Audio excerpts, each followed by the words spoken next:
প্রিয় শিক্ষার্থীরা, আজকের এই অর্থনীতি ক্লাস সবাইকে স্বাগতম। আজকের এই ক্লাসে আমরা নতুন একটি অধ্যায় শুরু করব। এটি হচ্ছে অর্থনীতির প্রথম পত্রের নবম অধ্যায়, আর এই অধ্যায়ের নাম হচ্ছে সামগ্রিক আয় ও ব্যয়। আজকের ক্লাসে আমাদের আলোচ্য বিষয়সমূহ হচ্ছে সামগ্রিক আয়ের ধারণা, মোট দেশজ উৎপাদন, নিট দেশজ উৎপাদন, মোট জাতীয় আয় বা উৎপাদন আর নিট জাতীয় আয় বা উৎপাদন। এই বিষয়গুলো নিয়ে আজকের ক্লাসে আমরা আলোচনা করব ইনশাল্লাহ।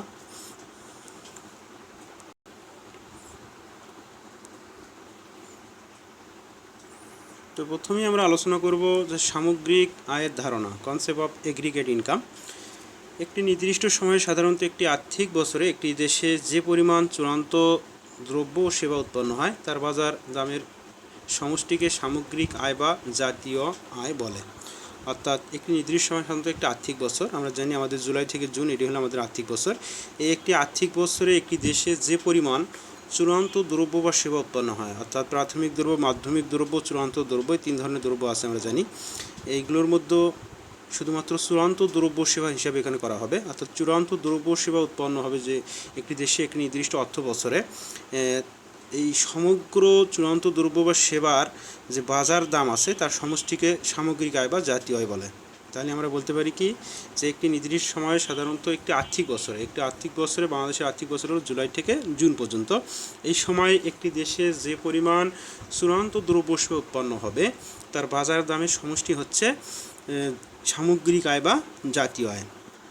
অথবা এভাবে বলা যায় যে সামগ্রিক আয় হলো একটি দেশে একটি নির্দিষ্ট সময়ে সাধারণত এক বছরে বিভিন্ন উৎস থেকে প্রাপ্ত আয়ের সমষ্টি, অর্থাৎ বিভিন্ন উৎস থেকে যে আয় হয় এই সবগুলো আয়ের সমষ্টি হচ্ছে সামগ্রিক আয়। সামগ্রিক আয় হলো একটি দেশে একটি নির্দিষ্ট সময়ে সাধারণত এক বছরে বিভিন্ন উৎস থেকে প্রাপ্ত আয়ের সমষ্টি।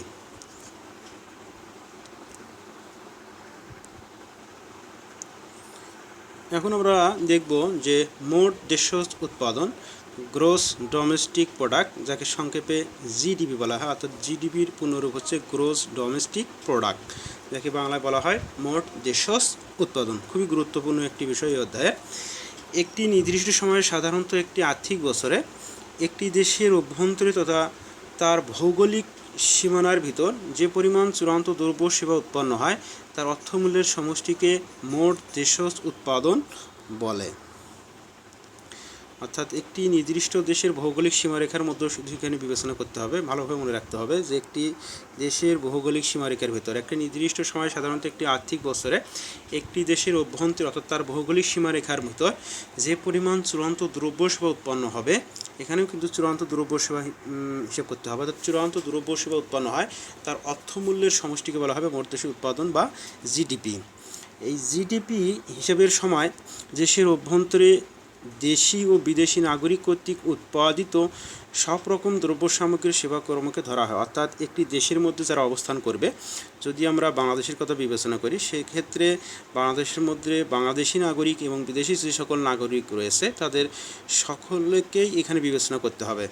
কিন্তু বিদেশে অবস্থানরত দেশীয় নাগরিক দ্বারা সৃষ্ট উৎপাদন বা জিডিপিতে অন্তর্ভুক্ত হয় না।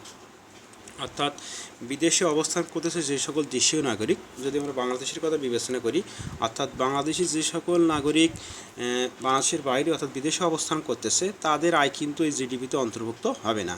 তাহলে এটা সহজে মনে রাখার উপায় হলো একটি দেশের ভৌগোলিক সীমারেখার ভিতর আমরা বাংলাদেশের কথা বিবেচনা করলে বাংলাদেশের ভৌগোলিক সীমারেখার মধ্যে যারাই অবস্থান করবে তারা দেশীয় নাগরিক হতে পারে, বিদেশি নাগরিক হতে পারে, এদের সবারই ইনকাম কিন্তু এখানে যোগ হবে। কিন্তু যে সকল বাংলাদেশি নাগরিক বাংলাদেশের বাইরে অবস্থান করতেছে, বিদেশে অবস্থান করতেছে, তাদের আয় জিডিপিতে অন্তর্ভুক্ত হবে না, অর্থাৎ জিডিপিতে যোগ করা হবে না।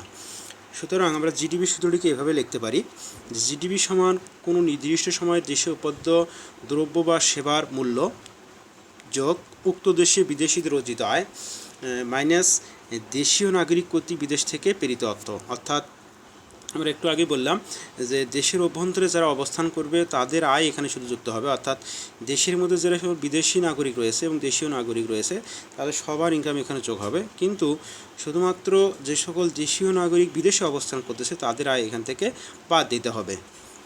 এই সূত্রতে এইভাবেই দেখানো হয়েছে।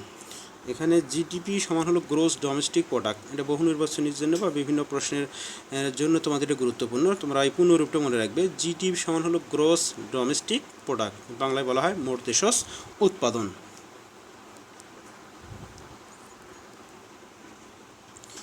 এখন আমরা দেখব যে নিট দেশজ উৎপাদন, নিট ডোমেস্টিক প্রোডাক্ট, অর্থাৎ মোট দেশজ উৎপাদন জিডিপি থেকে মূলধন সামগ্রীর ব্যবহারজনিত ব্যয় সিসিএ বা অবশ্যই ব্যয় ডিসি বাদ দিলে যা অবশিষ্ট থাকে তাকে নিট দেশের উৎপাদন বা এনডিপি বলে।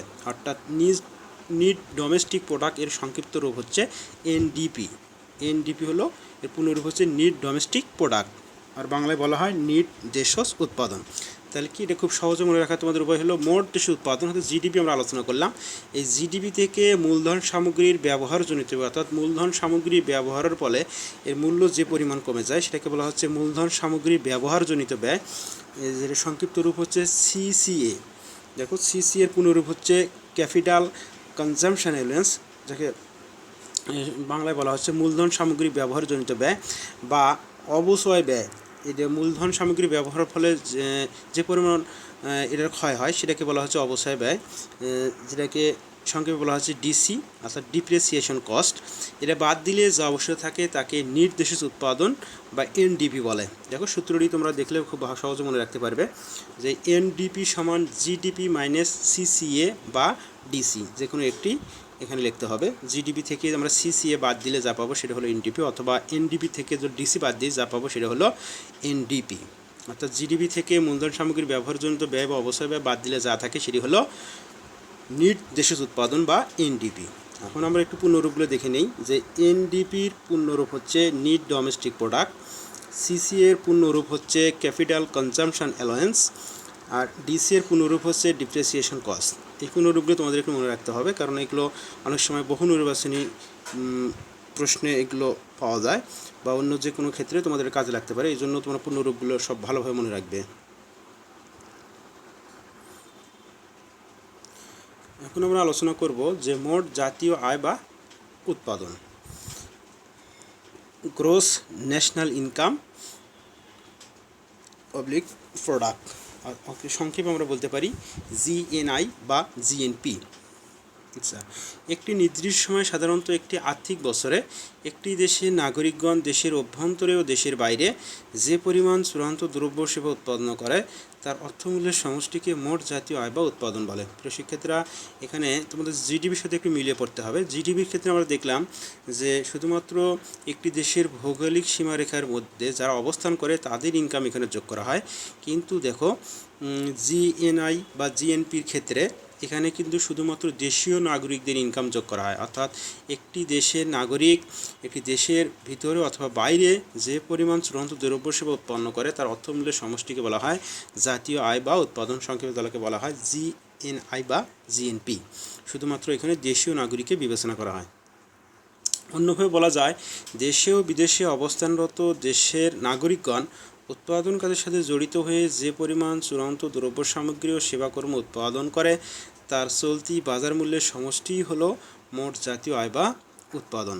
তাহলে জিএনআই বা জিএনপি সূত্রটি হবে কোনো নির্দিষ্ট সময় দেশের অভ্যন্তরে উৎপাদিত দ্রব্য সেবার বাজার মূল্য যোগ বিদেশে কর্মরত দেশীয়দের আয় বিয়োগ দেশে কর্মরত বিদেশিদের আয়। আমরা বলেছি শুধুমাত্র দেশীয় নাগরিকদের আয় এই জিএনপিতে যোগ হয়, এজন্য দেশের মধ্যে যে সকল বিদেশি নাগরিক আছে তাদের আয় কিন্তু এখান থেকে বিয়োগ করতে হয়। তাহলে জিডিপির সাথে জিএনপির প্রধান পার্থক্য হচ্ছে জিডিপির ক্ষেত্রে ভৌগোলিক সীমারেখার মধ্যে যারা অবস্থান করবে শুধুমাত্র তাদের ইনকাম বিবেচনা করা হয়, আর জিএনপির ক্ষেত্রে শুধুমাত্র দেশীয় নাগরিকদের ইনকাম বিবেচনা করা হয়। তারা দেশের মধ্যে অবস্থান করতে পারে অথবা দেশের বাইরে অবস্থান করতে পারে। এই প্রধান পার্থক্যটা তোমাদের খুব ভালোভাবে মনে রাখতে হবে। তাহলে আমরা এখন একটু পূর্ণরূপগুলো দেখে নেই যে জিএনআই এর পূর্ণরূপ হচ্ছে গ্রোস ন্যাশনাল ইনকাম, আর জিএনপি এর পূর্ণরূপ হচ্ছে গ্রোস ন্যাশনাল প্রোডাক্ট।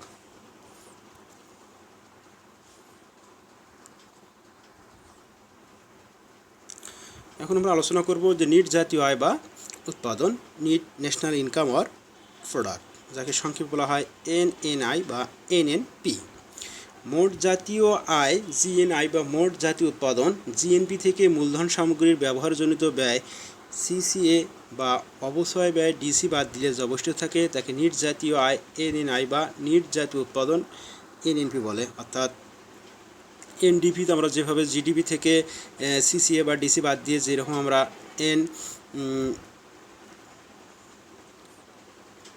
এনডিপি পেয়েছিলাম, সেক্ষেত্রে একই রকমভাবে যে জিএনপি বা জিএনআই থেকে যদি আমরা সিসিএ বা ডিসি বাদ দিই তাহলে আমরা পাবো এনএনআই বা এনএনপি। তাহলে সূত্রটি হবে দেখো এনএনআই সমান জিএনআই মাইনাস সিসিএ বা ডিসি। আর যদি আমরা বলি যে এনএনপি এর সূত্রটি কী হবে, যে এনএনপি সমান জিএনপি মাইনাস সিসিএ বা ডিসি। তাহলে এখানে তোমাদের মনে রাখতে হবে যে মূলধন সামগ্রী ব্যবহারজনিত ব্যয় বা অবশ্যই ব্যয় যদি আমরা জিএনপি বা জিএনআই থেকে বাদ দিই সেক্ষেত্রে আমরা এনএনআই বা এনএনপি পাবো, অর্থাৎ নির্জাতীয় উৎপাদন বা নির্জাতীয় আয় পাবো। তাহলে এইগুলো পূর্ণরূপগুলো আমরা একটু দেখি যে এনএনআই এর পূর্ণরূপ হচ্ছে নিট ন্যাশনাল ইনকাম আর এনএনপি এর পূর্ণরূপ হচ্ছে নিট ন্যাশনাল প্রোডাক্ট।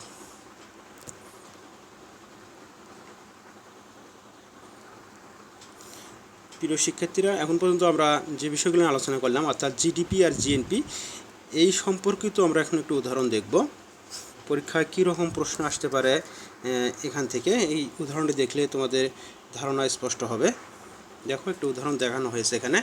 ধরা যাক একটি দেশের মোট ভোগ ব্যয় 500 কোটি টাকা, মোট বিনিয়োগ ব্যয় 200 কোটি টাকা, মোট সরকারি ব্যয় ও সেবা কর্ম ক্রয়ের জন্য ব্যয় 50 কোটি টাকা, প্রবাসে কর্মরত দেশীয় নাগরিকদের আয় 20 কোটি টাকা এবং দেশে অবস্থানরত বিদেশিদের আয় হলো 10 কোটি টাকা। এটা Rajshahi board, Comilla board, Chattogram board 2018 সালে এসেছিল।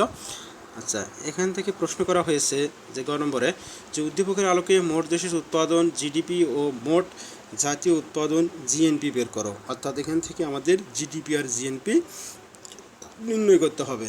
এরপর ঘ নম্বরে বলা হচ্ছে উদ্দীপকে দেশে অবস্থানরত বিদেশিদের আয় যদি দ্বিগুণ করা হয়, অর্থাৎ দেশে অবস্থানরত যে সকল বিদেশি রয়েছে তাদের আয় যদি দ্বিগুণ করা হয় তাহলে অর্থাৎ এদের দেশে অবস্থানরত বিদেশিদের আয় দ্বিগুণ অর্থাৎ এই যে 10 কোটির জায়গায় 20 কোটি করা হয় তাহলে মোট দেশের উৎপাদন ও মোট জাতীয় আয়ের মধ্যে কোনো পার্থক্য পরিলক্ষিত হবে কি? মতামত দাও। অর্থাৎ গ আর ঘ নম্বর প্রশ্নের উত্তর কিন্তু একই রকম, জাস্ট এখানে দেখো তোমরা যে দেশে অবস্থানরত বিদেশিদের আয় যদি দ্বিগুণ করা হয়, দ্বিগুণ করে এটার মান হবে 20, বাকি মানগুলো কোনো পরিবর্তন হবে না। অর্থাৎ গ সমাধান করতে পারলে ঘ সমাধান করা কোনো সমস্যা হবে না, ঘ সমাধান করতে কোনো সমস্যা হবে না। তাহলে আমরা এখন সমাধান দেখি। প্রথমে আমরা দেখব সমাধান গ। আচ্ছা, উদ্দীপকে যে দেওয়া আছে সে মানগুলো আমরা একটু লিখে নিই। যে উদ্দীপকে দেওয়া আছে মোট ভোগ ব্যয়, এই ভোগ ব্যয়কে সি দিয়ে প্রকাশ করা হয়, এখানে সংক্ষেপে সি লেখা হয়েছে। দেখো 500 কোটি টাকা উদ্দীপকে দেওয়া আছে। মোট বিনিয়োগ ব্যয়, এই বিনিয়োগ ব্যয়কে আই দিয়ে প্রকাশ করা হয়, এটা মান হলো 200 কোটি টাকা। আর সরকারি ব্যয়কে জি দিয়ে প্রকাশ করা হয়, তাহলে এর মান হলো 50 কোটি টাকা। প্রবাসী কর্মরত দেশীয় নাগরিকদের আয় 20 কোটি আর দেশীয় অবস্থানরত বিদেশিদের আয় হলো 10 কোটি টাকা। আচ্ছা, নিট উপাদান বা নিট রপ্তানি আয়, এটা তোমাদের একটু মনে রাখতে হবে যে নিট রপ্তানি আয় কে সংক্ষেপে এক্সএন দিয়ে প্রকাশ করা হয়, অর্থাৎ নিট এক্সপোর্ট, এটা হবে এক্স মাইনাস এম, অর্থাৎ এই রপ্তানি এক্সতে হলো এক্সপোর্ট আর এমতে হলো ইম্পোর্ট। অর্থাৎ রপ্তানি থেকে যদি আমদানি আমরা বিয়োগ করি সেক্ষেত্রে পাবো হলো নিট রপ্তানি আয়। তাহলে এক্সএন হলো কি নিট এক্সপোর্ট। নিট এক্সপোর্ট কীভাবে পাবো আমরা? রপ্তানি থেকে যদি আমরা আমদানি বিয়োগ করি সেক্ষেত্রে পাবো আমরা নিট রপ্তানি আয়। তাহলে দেখো রপ্তানি আয় এখানের মান দেওয়া আছে 20, অর্থাৎ দেশীয় নাগরিক যারা বিদেশে অপরবাসে অবস্থানরত দেশীয় নাগরিক এরা দেশে যেটা পাঠায় সেটাই তো আমরা রপ্তানি হিসেবে বিবেচনা করতে পারি, এটার মান হলো 20। আর দেশে যে সকল দেশের নাগরিক রয়েছে এটা হলো আমদানি হিসেবে ব্যবহার করতে, এর মান হলো 10। তাহলে 20 থেকে 10 বিয়োগ করলে আমরা পাবো হলো কত? 10 কোটি টাকা। দেখো এখানে সংক্ষেপে লেখা আছে যে নিট উপাদান বা নিট রপ্তানি আয় এক্সএন হলো প্রবাসে কর্মরত দেশীয় নাগরিকদের আয় বিয়োগ দেশে অবস্থানরত বিদেশিদের আয়। এভাবে আমরা নিট রপ্তানি আয় বের করতে পারি। তাহলে এই মানগুলো এখানে উদ্দীপকে দেওয়া আছে, জাস্ট আমরা এখানে লিখলাম। এখান থেকে আমরা এখন জিডিপি ও জিএনপি নির্ণয় করব। প্রথমে আমরা নির্ণয় করব যে মোট দেশীয় উৎপাদন বা জিডিপি। তাহলে আমরা তোমাদের এখানে সূত্রটি মনে রাখতে হবে যে মোট দেশের উৎপাদনের ক্ষেত্রে যে সূত্রটা, অর্থাৎ মোট দেশের উৎপাদন জিডিপি সমান, অর্থাৎ উদ্দীপক থেকেই আমাদের বুঝতে হবে যে কোন সূত্র ব্যবহার করে আমরা সমাধান করব। যখন উদ্দীপকে যে মানগুলো দেওয়া আছে তার প্রেক্ষিতে এখানে যে সূত্রটি দেখানো হয়েছে সূত্রটি ব্যবহার করতে হবে। অর্থাৎ মোট দেশের উৎপাদন জিডিপি সমান মোট ভোগ ব্যয় সি, মোট বিনিয়োগ ব্যয় আই যোগ মোট সরকারি ব্যয় জি। অর্থাৎ তাহলে জিডিপি সমান তোমাদের সংক্ষেপে মনে রাখো C plus I plus G, C plus I plus G, অর্থাৎ মোট ভোগ ব্যয়, মোট বিনিয়োগ ব্যয় ও মোট সরকারি ব্যয়, এই তিনটির সমষ্টিকে বলা হয় জিডিপি। তাহলে এই মানগুলো আমরা উদ্দীপক থেকে বসিয়ে দিব। তাহলে সি এর মান হলো 500 কোটি টাকা, আই এর মান হলো 200 কোটি টাকা, জি এর মান হলো 50 কোটি টাকা। তাহলে এগুলো যোগ করলে আমরা পাবো হলো 750 কোটি টাকা। তাহলে জিডিপি আমাদের নির্ণয় হয়ে গেল, অর্থাৎ জিডিপি সমান হলো 750 কোটি টাকা। প্রিয় শিক্ষার্থীরা, এখানে শুধুমাত্র তোমাদের সূত্রটি মনে রাখতে হবে, জিডিপি সমান সি প্লাস আই প্লাস জি। উদ্দীপকের মানগুলো দেওয়া আছে, জাস্ট আমরা এইগুলো এখানে বসিয়ে দিয়ে যোগ করলে জিডিপি এখান থেকে বের হয়ে আসবে। এখন আমরা দেখব যে উদ্দীপক থেকে কীভাবে জিএনপি নির্ণয় করা যায়। এই জিএনপি নির্ণয়ের সূত্রটি প্রায় জিডিপি নির্ণয়ের অনুরূপ। এখানে অল্প একটু মধ্যে পরিবর্তন আছে। দেখো যে মোট জাতীয় উৎপাদন বা জিএনপি সমান মোট ভোগ ব্যয় যোগ মোট বিনিয়োগ ব্যয় প্লাস মোট সরকারি ব্যয় যোগ নিট রপ্তানি আয়। শুধুমাত্র এই অংশটুকু বেশি, অর্থাৎ জিএনপির ক্ষেত্রে শুধুমাত্র নিট রপ্তানি আয় একটু বেশি তোমাদের লিখতে হবে। অর্থাৎ জিডিপির সাথে যদি আমরা নিট রপ্তানি আয় যুক্ত করে দিই সেক্ষেত্রে কিন্তু আমরা পাবো জিএনপি। অর্থাৎ জিডিপি থেকে জিএনপি যদি নির্ণয় করতে যাই সেক্ষেত্রে কিন্তু আমরা শুধুমাত্র এই মানটা একটু বেশি লিখলেই হয়ে যাবে। তাহলে জিডিপি সূত্রটি হলো তোমাদের মনে রাখতে হবে জিডিপি সমান C plus I plus G, আর জিএনপির সূত্রটি হলো C plus I plus G plus XN. XN হলো নিট এক্সপোর্ট বা নিট রপ্তানি। তাহলে এই মানগুলো আমরা বসিয়ে দিই। জিডিপির ক্ষেত্রে আমরা এই তিনটি মান বসিয়েছি, এগুলো আগে তোমরা জানো এগুলো। আর এক্সএনের মান আমরা বের করে নিয়েছিলাম ওখান থেকে, এটা হলো 10 কোটি টাকা। তাহলে এক্সএনের মান এখানে বসালাম, তাহলে এগুলো যোগ করলে হবে 760 কোটি টাকা। তাহলে জিএনপি সমান হবে 760 কোটি টাকা। এভাবে আমরা জিডিপি ও জিএনপি নির্ণয় করতে পারি। প্রিয় শিক্ষার্থীরা, তোমরা যদি সমাধান ঘ বুঝতে পারো তাহলে ঘতে কোনো কিছু নেই, একই রকম। শুধুমাত্র দেখো তোমাদের ওখানে উদ্দীপকে বলা ঘ নম্বর প্রশ্নে বলা হয়েছে যে উদ্দীপকের দেশে অবস্থান বিদেশিদের আয় দ্বিগুণ করা হলে, অর্থাৎ দেশে অবস্থানরত যে সকল বিদেশি নাগরিক আছে তাদের ইনকাম যদি দ্বিগুণ হয় সেক্ষেত্রে কী হবে। দেখো এখানে বলা হচ্ছে যে উদ্দীপকের দেশে অবস্থানরত বিদেশিদের আয় দ্বিগুণ হলে, তাহলে ওর মান ছিল 10, ওকে 2 দিয়ে গুণ করলাম, তাহলে কত হবে 20 হবে। তাহলে 10 কোটি টাকা ছিল, এখন হবে 20 কোটি টাকা। তাহলে উদ্দীপকের থেকে যে তথ্যগুলো পাবো আমরা সেগুলো আমরা নিম্নভাবে লিখতে পারি। অর্থাৎ পূর্বে যেরকম ছিল সেরকম একই রকম থাকবে, জাস্ট কিন্তু ওই যে দেশে অবস্থানরত বিদেশির আয় দ্বিগুণ এটা শুধুমাত্র পরিবর্তন হয়েছে। এখানে 10 কোটি ছিল, এখন হবে 20 কোটি। তাহলে মোট ভোগ ব্যয় সি 500 কোটি টাকা, মোট বিনিয়োগ ব্যয় আই 200 কোটি টাকা, মোট সরকারি ব্যয় 50 কোটি টাকা, প্রবাসী কর্মরত দেশীয় নাগরিকদের আয় 20 কোটি টাকা, দেশে অবস্থানরত বিদেশিদের আয় 20 কোটি টাকা। অর্থাৎ দেশে অবস্থানরত বিদেশিদের আয় উদ্দীপকে 10 কোটি টাকা দেওয়া ছিল, এখন দ্বিগুণ করতে বলা হয়েছে, এই জন্য 10-এর জায়গায় 20 হবে। আচ্ছা, নিট উপাদান মেনি রপ্তানি আয় এখন দেখো পরিবর্তন হবে, এক্স এম সমান হলো এক্স মাইনাস এম। তাহলে এক্সের মানও এখন 20, তাহলে এম এর মানও 20, তাহলে বিয়োগ করলে আমরা পাবো হলো 0 কোটি টাকা। এখানে দেখো সংক্ষেপে বলা আছে নিট উপাদান বা নিট রপ্তানি আয় এক্সএন সমান প্রবাসী কর্মরত দেশীয় নাগরিকদের আয় বিয়োগ দেশে অবস্থানরত বিদেশি নাগরিকদের আয়। তাহলে এই তথ্যের প্রেক্ষিতে আমরা এখন জিডিপি আর জিএনপি নির্ণয় করব, তারপরে দেখবো যে কোনো পরিবর্তন হয়েছে কিনা। তো প্রথমে আমরা নির্ণয় করব মোট দেশীয় উৎপাদন বা জিডিপি। তাহলে আমরা পূর্বের এই সূত্রটি ব্যবহার করব, অর্থাৎ মোট দেশীয় উৎপাদন জিডিপি সমান, সূত্রটি হলো মোট ভোগ ব্যয় সি প্লাস মোট বিনিয়োগ ব্যয় আই প্লাস মোট সরকারি ব্যয় জি। অর্থাৎ সংক্ষেপে আমরা বলতে পারি যে জিডিপি সমান C plus I plus G, অর্থাৎ সি প্লাস আই জি, অর্থাৎ সি আই আর জি এর মানগুলো আমরা এখানে বসিয়ে দিলাম পূর্বের অনুরূপ। তাহলে জিডিপি এর মানের কোনো পরিবর্তন হয়নি, অর্থাৎ গ নম্বরে জিডিপি এর মান যা আমরা পেয়েছি ঘ নম্বরে কিন্তু জিডিপি এর মান তাই পেলাম। অর্থাৎ গতে আমরা জিডিপির মান পেয়েছি 750 কোটি টাকা, ঘতেও পেলাম আমরা জিডিপির মান হলো 750 কোটি টাকা। অর্থাৎ কারণ এই জিডিপির সূত্রতে যে মানগুলো ওখানে বসিয়েছি এই মানগুলো কোনো পরিবর্তন হয়নি। তো এখন আমরা নির্ণয় করব মোট জাতীয় উৎপাদন বা জিএনপি। তাহলে জিএনপি নির্ণয় আমরা গ নম্বরে যেরকম করেছি সূত্র ব্যবহার করে একইভাবে সূত্রটি ব্যবহার করে আমরা জিএনপি নির্ণয় করব। দেখো জিএনপি নির্ণয় সূত্রটি হলো মোট ভোগ ব্যয় সি যোগ মোট বিনিয়োগ ব্যয় আই যোগ মোট সরকারি ব্যয় জি প্লাস নিট রপ্তানি আয় এক্সএন। সংক্ষেপে আমরা লিখতে পারি যে জিএনপি সমান C plus I plus G plus XN. এই পূর্বে যে আমরা সূত্রটি ব্যবহার করছি একই সূত্র।